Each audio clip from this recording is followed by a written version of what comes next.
Imagine finding a message from someone you loved, written 30 years earlier, predicting their own death. A message hidden in a place where only the right person, at the right time, could discover it. A message that would finally reveal the truth about one of the most disturbing disappearances that Iowa had ever faced. In September 2018, Michael Roberts, now a 38-year-old detective with the Cedar Rapids Police Department, was cleaning out his deceased grandmother's belongings when he found something that would change his life forever. A third-grade math book that had belonged to him when he was a child. Between the yellowed pages was a carefully folded lesson plan, written by hand in handwriting he recognized immediately.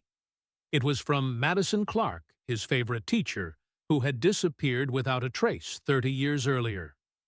If you're watching this video, please subscribe to the channel and hit the notification bell. What you're about to discover will show how a teacher's love for her students extended beyond life, and how an 8-year-old boy grew up to solve the mystery that haunted his childhood. This isn't just a story about an inexplicable disappearance.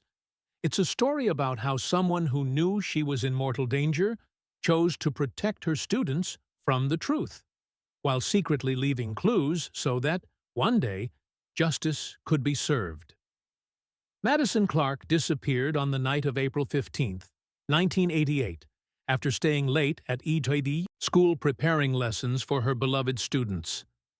For 3 decades, her family, colleagues, and especially her former students lived without answers. But Madison, even knowing her days were numbered, had carefully planned so that the truth would one day be revealed. And the person she chose to reveal that truth was an 8-year-old boy who would become a detective, partially inspired by her disappearance. Madison Clark possessed that rare type of energy that transformed an ordinary classroom into a magical place where 8-year-old children felt capable of conquering the world. At 28 years old, in 1988, she was a woman 5 feet 5 inches tall, with light brown hair always pulled back in a messy bun that seemed to be constantly losing hairpins, and green eyes that literally sparkled when she explained a new concept to a child. But what really defined Madison wasn't her warm appearance. It was her supernatural ability to make every child in her class feel special, intelligent, and loved. Madison had become a teacher for a very personal reason. She grew up in a dysfunctional family in Des Moines, where she was frequently neglected by parents who struggled with addictions. It was a third-grade teacher, Mrs. Henderson, who had changed the trajectory of her life by recognizing her potential and encouraging her to dream beyond her circumstances. "I want to be for other children what Mrs. Henderson was for me," Madison frequently told colleagues. At Lincoln Elementary School, "I want to be the person who believes in them when no one else does." And she achieved this in extraordinary ways. Madison's daily routine began at 6:30 in the morning, when she arrived at school 1 hour before the official start of classes. She used this time to prepare special activities, organize materials, and frequently prepare small snacks for children she knew arrived at school hungry. Her desk was always filled with colorful stickers, stamps with encouraging phrases, and small prizes she bought with her own money. Madison treated every child as if they were the most important person in the world, recalled Principal Dorothy Evans. She knew not only the names of all her students, but also the names of their siblings, their pets, their favorite foods, and their secret fears. Her class was known throughout the school as the place where miracles happen. Children who arrived at the beginning of the school year with reading difficulties finished the year reading above grade level. Shy students transformed into confident little leaders. Children who came from troubled homes found in her classroom a safe refuge where they could simply be children. Madison had developed unique teaching methods that would later be studied by other educators.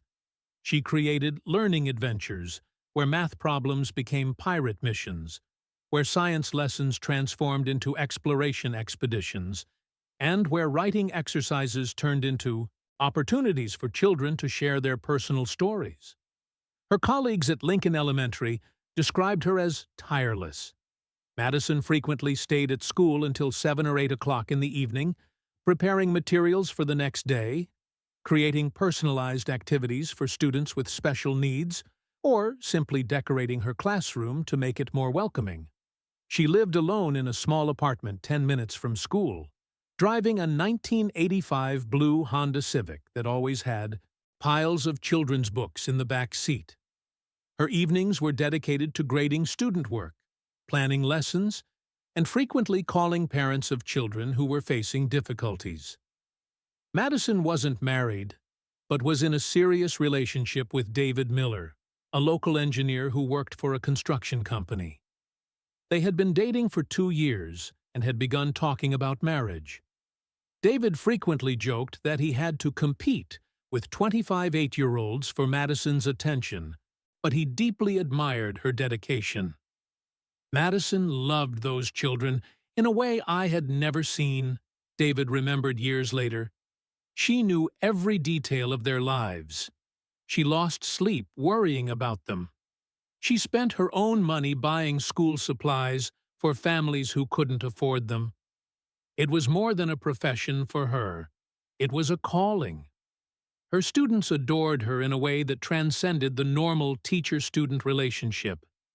She was Miss Clark during school hours, but for many, she was more like a second mother, an older sister, or the first adult who really listened to and valued them. Michael Roberts, 8 years old, was one of the students who most benefited from Madison's special attention.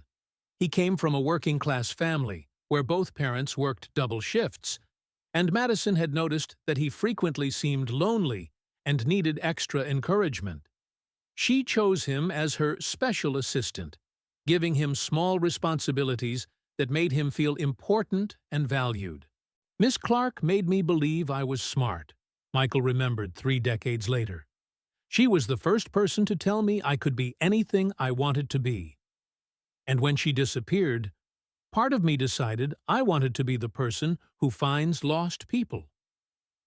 In the days leading up to her disappearance, colleagues noticed that Madison seemed more tense than usual.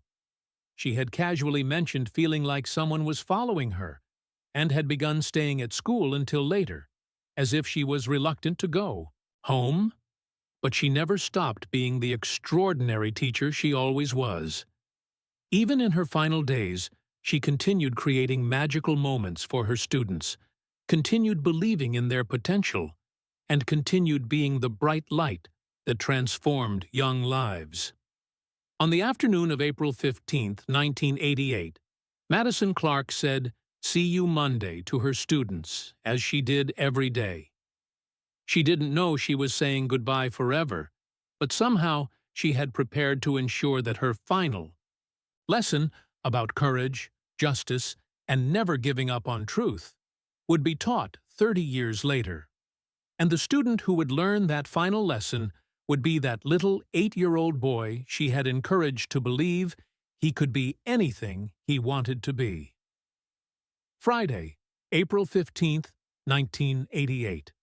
A day that began like any other at Lincoln Elementary School, but would end with one of the most intensive missing person investigations in Cedar Rapids, Iowa history. Madison Clark's morning followed her usual routine. She arrived at school at 6:30, 1 hour before the official start of classes, carrying her worn teacher's bag filled with materials she had bought over the weekend. New history books for her unit on American explorers, colorful stickers with motivational phrases, and small toys she intended to use as prizes for students who were working hard on their reading. Madison was having one of her especially energetic days, remembered Janet Walsh, a second-grade teacher who always arrived early to prepare her lessons. She was excited because she had planned a special math activity using building blocks she had bought with her own money. She always got like that when she had a new idea to engage the students. Friday's school day proceeded normally. Madison taught her lessons with characteristic enthusiasm, helped individual students during lunch, supervised recess with her usual energy, and ended the academic day at 3:30 with her traditional closing meeting, where each student shared something good that had happened during the week. Michael Roberts, her special 8-year-old assistant, remembered that last day perfectly. Miss Clark told us a story about an explorer who never gave up, even when things got scary. She said that brave people do the right thing, even when it's difficult. I didn't know at the time, but I think she was preparing to be brave. At 3:45, after the school buses had departed and parents had picked up their children, Madison should have gone home as she did every Friday. She had arranged to meet David Miller at 6 o'clock for dinner at their favorite restaurant, followed by a movie at the local cinema.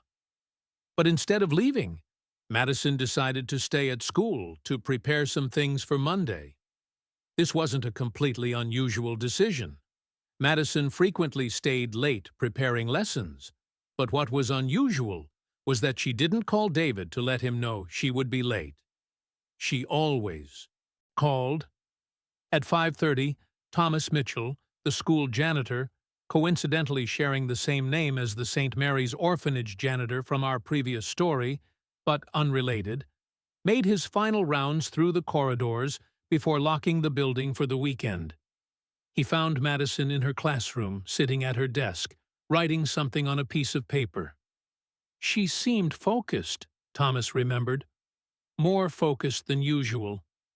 When I knocked on the door, she seemed a bit surprised, like she had lost track of time. She smiled and said she was almost finished. Thomas asked if she wanted him to wait to lock the building, but Madison said she had her own key and would make sure to lock everything when she left. She had received an access key after years as a trusted employee.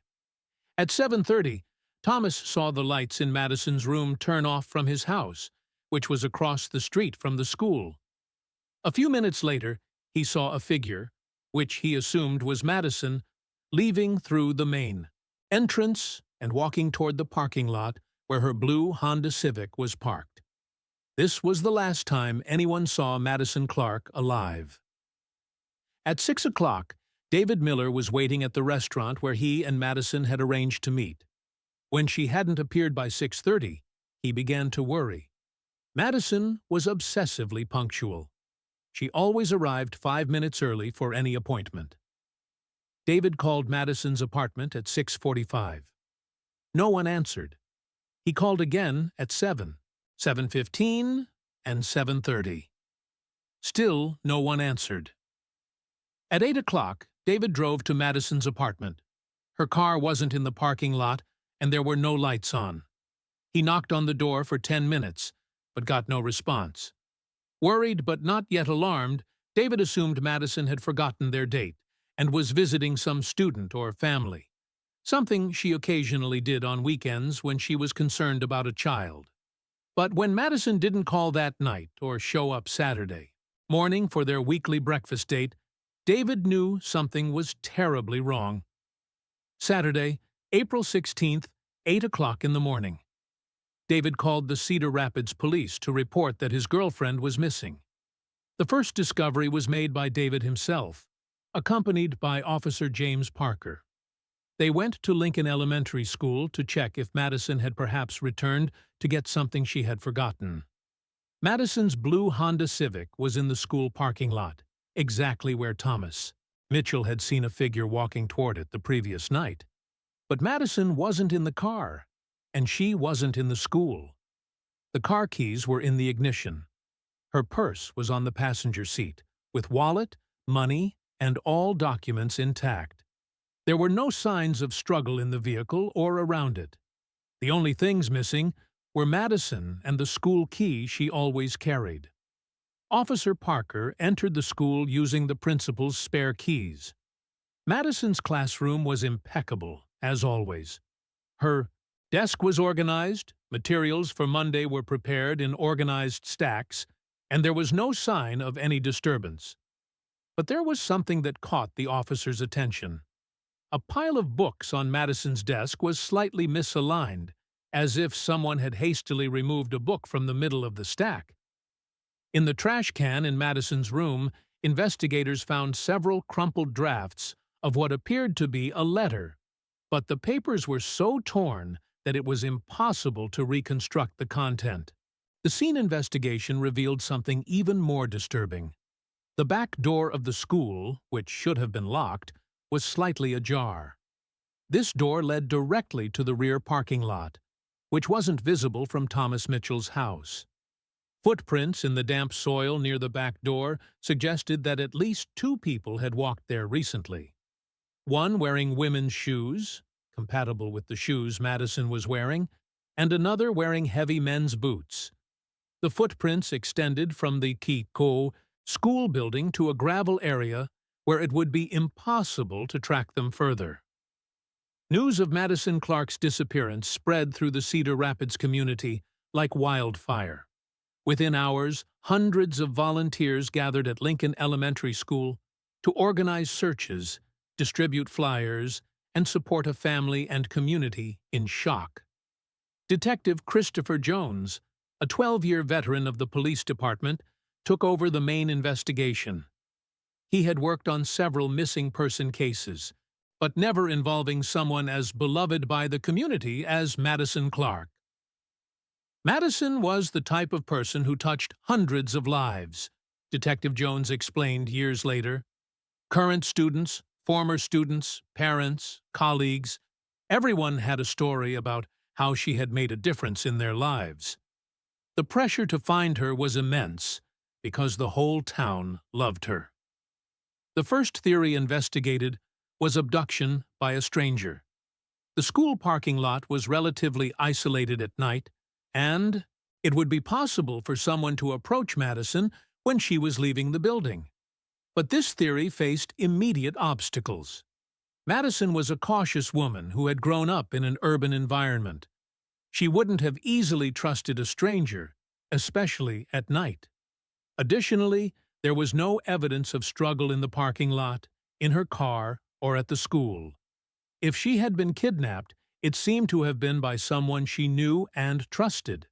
The second theory focused on David Miller, her boyfriend.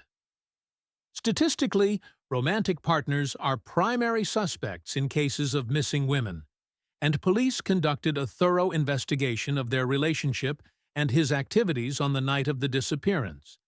But David passed all polygraph tests, had solid alibis for the entire night, and demonstrated genuine anguish about the situation.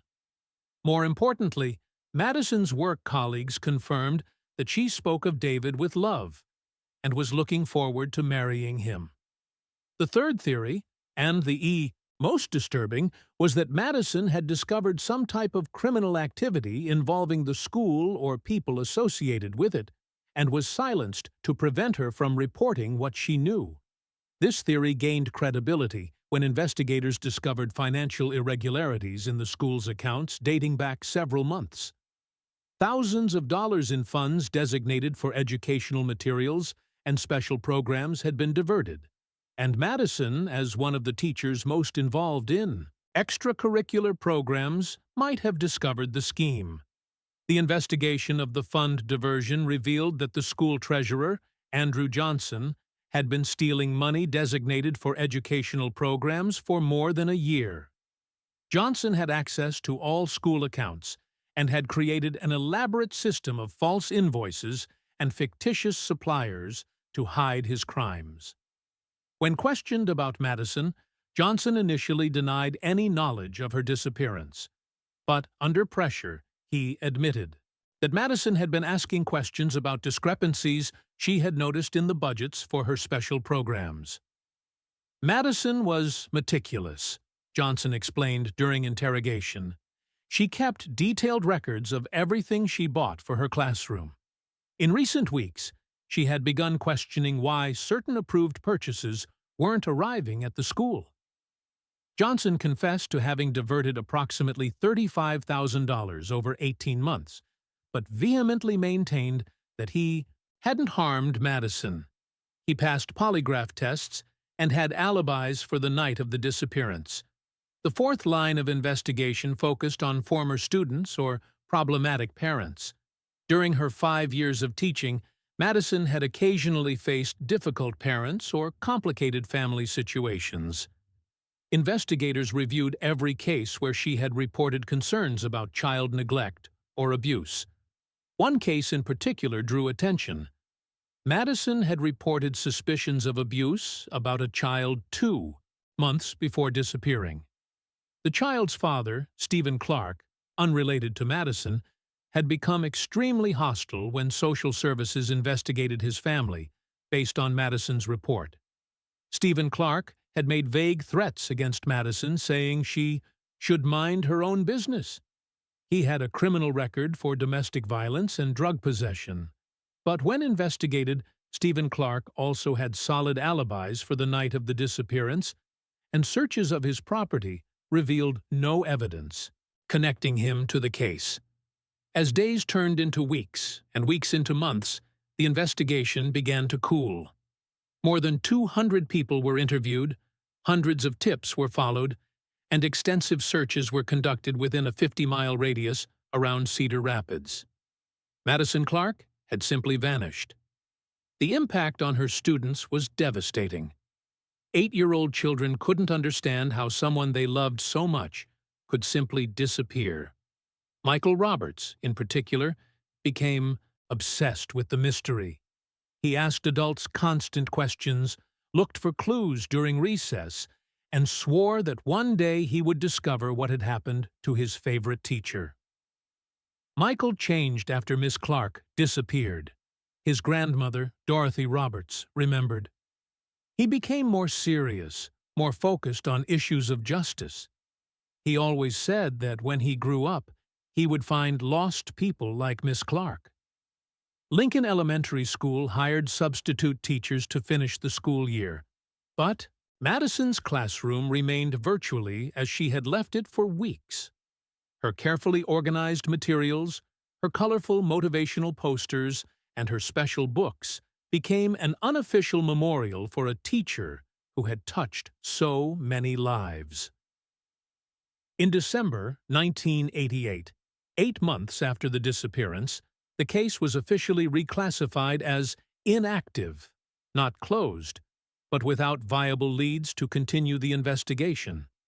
Madison Clark became a ghost that haunted Cedar Rapids, a constant reminder that even the most good and most beloved people can simply disappear without explanation. But Madison, even knowing she was in mortal danger, had planned for the truth to eventually be discovered. She just needed to wait 30 years for the right person to be ready to find the clues she had left. And that person would be that little 8-year-old boy who never stopped looking for her. For 3 decades, Madison Clark's disappearance remained as an open wound in the heart of Cedar Rapids. For a small community where everyone knew everyone, the inexplicable loss of such a beloved teacher left deep scars that never really healed. Lincoln Elementary School continued functioning, but was never the same. Madison's classroom was eventually reassigned, her materials were distributed to other teachers, and new students occupied the desks where she had inspired so many children. But veteran teachers still spoke of her in hushed tones, and her legacy remained alive in the teaching practices she had introduced. Michael Roberts, the 8-year-old boy who had been Madison's special assistant, carried her memory in an almost sacred way. As he grew up, he frequently visited the school library where Madison had encouraged him to read books for older children, and always checked out the same books she had recommended. When he turned 18 in 1998, Michael enlisted in the Army, partially motivated by his desire to protect people like Miss Clark. He served 4 years as a military police officer, developing investigative skills that would later prove crucial. In 2005, at 25 years old, Michael returned to Cedar Rapids and joined the local police department. During his job interview, he explicitly mentioned that he had become a police officer because he wanted to find lost people and solve mysteries like Madison Clark's. Police Chief Daniel Brown, who had been promoted since his days as a detective, remembered Michael's Tissan's unusual dedication to the case since childhood. Michael Roberts was probably the only person in town who never stopped talking about Madison Clark, he observed. Even after becoming an officer, he regularly asked to review the case file in his free time. As a young officer, Michael developed his investigative skills working on minor cases, but always kept an eye on Madison Clark's file. He re-interviewed old witnesses using modern techniques, reviewed evidence with updated technology, and followed leads that had been set aside decades earlier. In 2010, when the police department's filing system was digitized, Michael volunteered to personally digitize all documents related to Madison Clark's case. He spent months photographing every paper, every note, every small detail of the original investigation. It was during this process that he noticed something that had been missed by the original investigators. Small discrepancies in Madison's classroom organization that suggested she had removed and hidden something before disappearing. Michael had a unique perspective on the case, explained his partner, Detective Amanda Davis. He had known Madison personally, so he could identify patterns in her behavior that other investigators might have missed. He knew how she organized things, how she thought, how she acted when she was worried. During his teenage years and early adulthood, Michael had maintained contact with other Madison's former students. They formed a kind of informal network, sharing memories and theories about what had happened to their favorite teacher. Jessica Williams, who had been Michael's classmate, became a journalist and wrote annual articles about the case on the anniversaries of the disappearance. Amanda Davis became a social worker, inspired by the compassion Madison had shown for children in difficult situations. Brittany Johnson became an elementary school teacher, directly following Madison's footsteps. "We were all shaped by Madison Clark," Jessica observed in one of her articles. "She taught us that one person can make a difference, that it's important to fight for justice, and that we should never give up on people we love." In many ways, we all became investigators of her case. The parents of Madison's former students also remained involved in the mystery.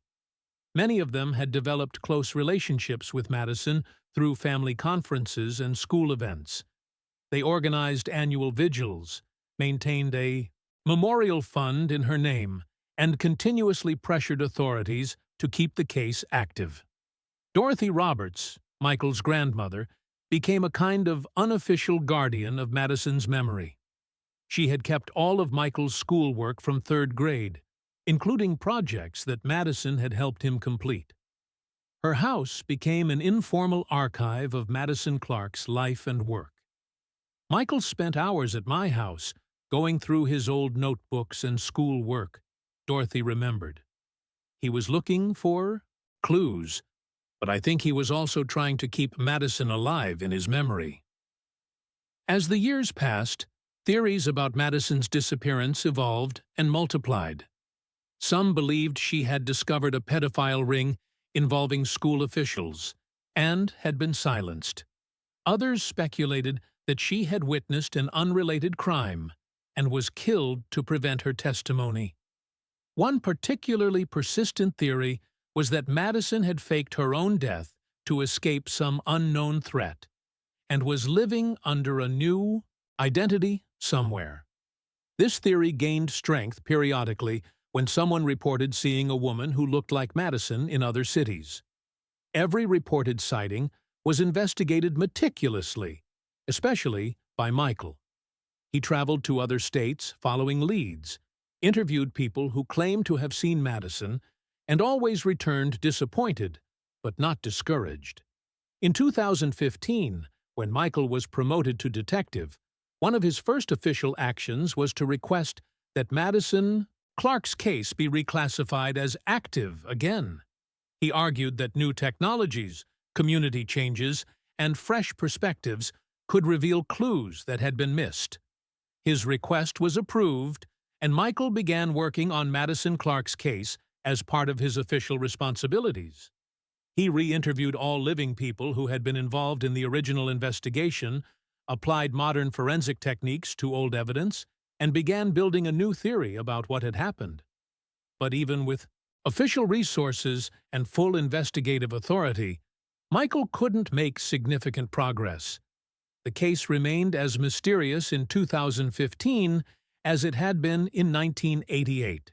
It was then that fate, in the form of his beloved grandmother Dorothy's death, finally put the final piece of the puzzle in his hands. September 2018. Dorothy Roberts, Michael's grandmother and 30-year guardian of memories related to Madison Clark, passed away peacefully at 89 years old. Michael had been extremely close to her throughout his life, and her death was devastating not only emotionally, but also because she had been his greatest source of support in his quest to solve Madison Clark's mystery. During the painful process of cleaning out his grandmother's house, Michael rediscovered childhood treasures she had carefully preserved. Boxes of his schoolwork, family photos, sports trophies from school, and hundreds of small items that told the story of his life. In a box labeled Michael's Elementary School, 3rd grade, he found schoolwork he hadn't seen in decades. Science projects, book reports, math exercises, all with the careful handwriting of an 8-year-old child, many with encouraging comments written in red ink by Madison Clark herself. Among these materials was a worn math book, Mathematical Adventures for 3rd grade. Michael vaguely remembered the book, but hadn't thought about it in years. When he opened it to flip through the pages nostalgically, a carefully folded paper fell from the middle of the book. With his heart beating fast, Michael unfolded the paper. It was a lesson plan written in Madison Clark's unmistakable handwriting, but it wasn't like any lesson plan he had seen in the school files. The header read, "Special Lesson Plan for Michael Roberts, to be opened when you're ready to help lost people." Michael felt his blood run cold. His hands trembled as he read the words Madison had written 30 years earlier. Dear Michael, if you're reading this, it means you've grown up and become the brave person I always knew you would be. It also means something has happened to me, and you're looking for answers. I'm writing this on the night of April 15th, 1988, because I'm afraid this might be my last night. In recent weeks, I've felt like someone is following me. I've found evidence that someone has been in my classroom when I wasn't here. I'm leaving this message because if something happens to me, I want someone I trust to know the truth. Brian Williams, the assistant principal, isn't who he says he is. I've seen him doing terrible things with children after school. When I confronted him, he threatened me. He said if I told anyone, he would make sure I could never tell anything to anyone again. I have evidence hidden in the safest place I know, the school library, in the book Adventures in American History, page 247. Look for the coordinates, 41.9778, negative 91.6656. Michael, you were always special. You always asked the right questions, always cared about justice, always wanted to help others. I know that if something happens to me, you won't give up until you find the truth. Be brave, be smart, and remember that a teacher always believes in her students. With love and trust, Miss Clark P.S. I'll hide this message in your favorite math book. I know your grandmother keeps your school work like treasures.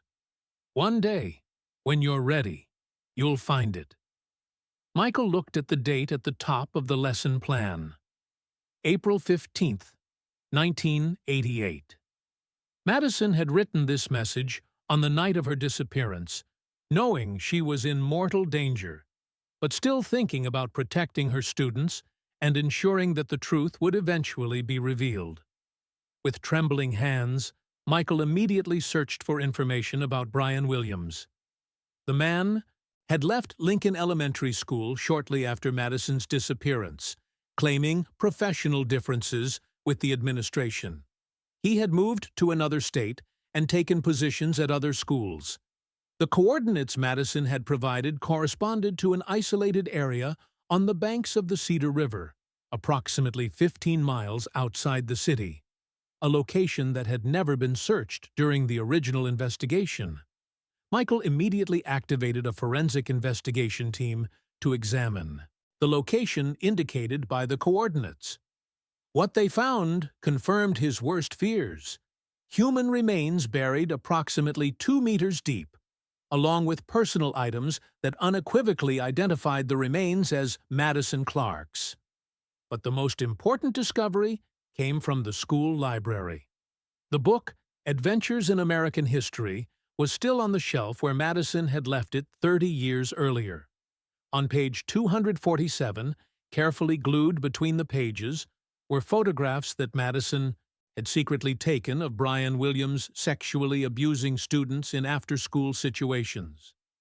Brian Williams had used his position of authority to lure vulnerable children into isolated situations where he abused them. Madison had discovered his behavior, collected evidence, and was preparing to report him to authorities when he decided to silence her permanently. Madison's lesson plan had done more than reveal the truth about her murder.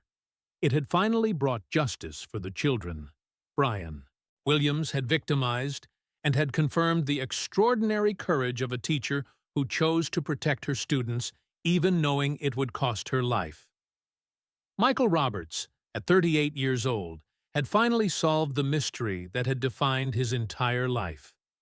But more importantly, he had honored the trust that a brave teacher had placed in an 8-year-old boy 3 decades earlier. The discovery of the evidence left by Madison Clark triggered a massive federal investigation that revealed a network of abuse extending far beyond Lincoln Elementary School. Brian Williams, now 68 years old and working as a school counselor in Minnesota, was arrested at his home in a coordinated operation by the FBI. When confronted with the photographs and evidence that Madison had collected and preserved for 30 years, Williams initially denied any involvement. But under intensive interrogation and faced with irrefutable forensic evidence from Madison's remains, he finally confessed. Williams revealed that he had discovered Madison was collecting evidence against him in early April 1988. He confronted her at school on the night of April 15th, demanding that she turn over any evidence she had collected. When Madison refused and threatened to report him to authorities, Williams attacked her with a blunt object, killing her instantly. He had transported her body through the school's back door, using his own vehicle to take her to the remote location where he buried her. Williams then returned to the school, cleaned any evidence of the crime, and positioned Madison's car in the parking lot to make it appear she had disappeared while walking to her vehicle. The subsequent investigation identified at least 8 children whom Williams had abused during his time at Lincoln Elementary School. Many of these victims, now adults, came forward after his arrest to finally share traumas they had carried in silence for decades. Williams was convicted of first-degree murder, child sexual abuse, and several other charges. He was sentenced to life in prison without the possibility of parole. Michael Roberts, the detective who had dedicated his entire life to solving the case, was promoted and received departmental and state commendations for his extraordinary perseverance. But for him, the greatest reward was finally being able to give Madison Clark the burial she deserved and ensure that her courage was recognized. A permanent memorial was Established at Lincoln Elementary School, honoring Madison Clark as a hero who sacrificed her life to protect children. Her final lesson plan, where she demonstrated extraordinary courage in the face of mortal danger, became part of training programs for educators on how to recognize and report child abuse. Madison's story proves that a dedicated teacher's love for her students can transcend even death, and that sometimes the most important lessons are taught decades after the words are written. Michael Roberts continues working as a detective, specializing in missing person cases, forever inspired by the teacher who believed in him when he was only 8 years old. Madison Clark finally rests in peace, knowing that her last and most important lesson was learned. Justice may take decades, but it's never too late to do the right thing.